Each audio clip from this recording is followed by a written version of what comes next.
सारे देश से बाहर भी जो आदर्श परिवार के लोग हैं, करते आप ही ये सारा कुछ। अगर वाल्मीकि उपवन 4 करोड़ रुपया खर्च हुआ है तो मेरा नहीं हुआ है, वो आप लोगों ने दिया। मैं माध्यम हूं, मगर ये रफ्तार अगर रुकी, ये गति अगर रुकी, किसी पौधे में अगर लगातार पानी दोगे तो ही बनेगा। अगर पानी रोका, अगर आपने कहा भी बहुत हो गया, महीनों हो गया, 2 महीने पानी दे दिया, अब 1 हफ्ता नहीं देंगे, फिर क्या होगा? पौधा मर जाएगा। ये आप सारे लोग सोच लो।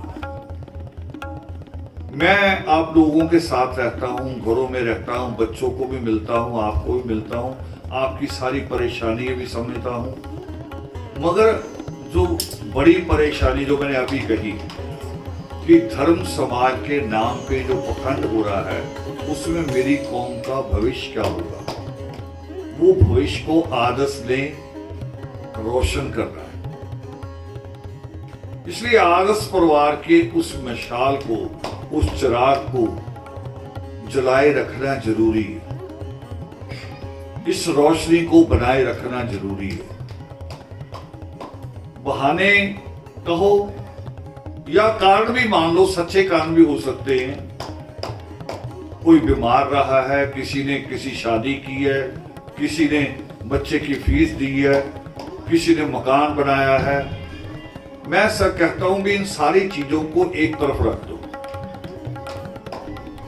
मगर जैसे सिख करता है ना, वो अपनी कमाई का 10वां हिस्सा निकालता है। इतने गुरुद्वारे इसलिए नजर आते, और कभी किसी गुरुद्वारे पे किसी मंत्री का पत्थर लगा हुआ दिखा दो मुझे कि यहां इस मंत्री ने ग्रांट दी। हमारे मंदिर ग्रांट पे निर्भर रहते हैं,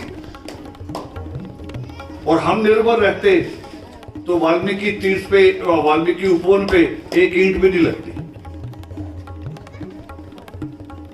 आए हैं वहां सारे मंत्री, संतरी, सीएम सब आए हैं, हमने किसी को नहीं कहा 1 रुपया भी दो। रोब से दिखाया, बल्कि उनको कहा कि अगर आपने जमीन नहीं दी तो हम में ताकत और हमने ले ली। हम अपने आप को कमजोर नहीं दिखा रहे। तो पूरे देश के मेंबर ये समझ लो कि जो वाल्मीकि उपवन में राष्ट्रीय इजलास में जो चंदा लगा है, जितने भी लोग सरकारी नौकरी में हैं या ठीक कारोबार में हैं, ठीक कारोबार कर रहे हैं, सक्षम हैं, 20,000 रुपया योगी मां पर्व का चंदा है। किसी का इनकार नहीं सुनना है, और बल्कि नहीं, जो नहीं भेजे मुझे फोन भी ना करें, बहाना ना मुझे बताएं। हमारा काम ईश्वर चला रहा है, चलेगा, मगर आपकी नीयत भी तय हो रही है साथ साथ। केवल हमारा काम नहीं, नीयत भी तय हो रही है कि किसकी नीयत कैसी है। और करके देखो, इस्लाम में एक दुआ पढ़ी जाती है, इस्लाम में एक दुआ पढ़ी जाती है कि एक आया खुदा मेरे खर्चे बढ़ा। क्यों कहते हो? वो कह रहे हो खर्चे बढ़ाएगा तो देगा भी। तो जो देता है, जो कोशिश करता है कि मैंने देना है, वो दे पाता है। 2-3 मिसालें दे देता हूं। संत किशोर जी का एक बार फोन आया कि जी आपसे अलग से बात कर रहा हूं, मैं कभी पीछे नहीं हटा, अब की बार पैसे नहीं दे सकता। मैंने कहा क्यों? 4.5 लाख रुपए फीस देनी 2 बच्चों की। तो मैंने कहा 4.5 लाख किसने फैसला किया? कह रहे उनकी यूनिवर्सिटी ने बताया। मैं कहा यूनिवर्सिटी अगर कहती 6 लाख लेना है, फिर कह रहे जी वो भी इंतजाम करते। तो मैंने कहा 6 लाख मांग लो, बस कोई बात नहीं हुई। दूसरे तीसरे दिन 1 लाख रुपया मेरे अकाउंट में आ गया। आदि प्रकाश जी बैठे हैं, आप सबको याद होगा। मैंने कहा था जब हम जमीन ले रहे थे, मैंने कहा इनको नहीं कहना, क्योंकि मैं आपके साथ ही तो रहता हूँ ना, मेरा ही परिवार है, मुझे पता किसकी हालत क्या है। मगर जब इन्हें लगा कि नहीं भी जमीन लेनी, पैसा पूरा नहीं हो रहा, तो 2 लाख रुपया इन्होंने आके मुझे कहा कि जी ये चेक है और कल लगा लेना, आज ना लगा। क्या इंतजाम किया, कैसे किया, वो इन्होंने किया।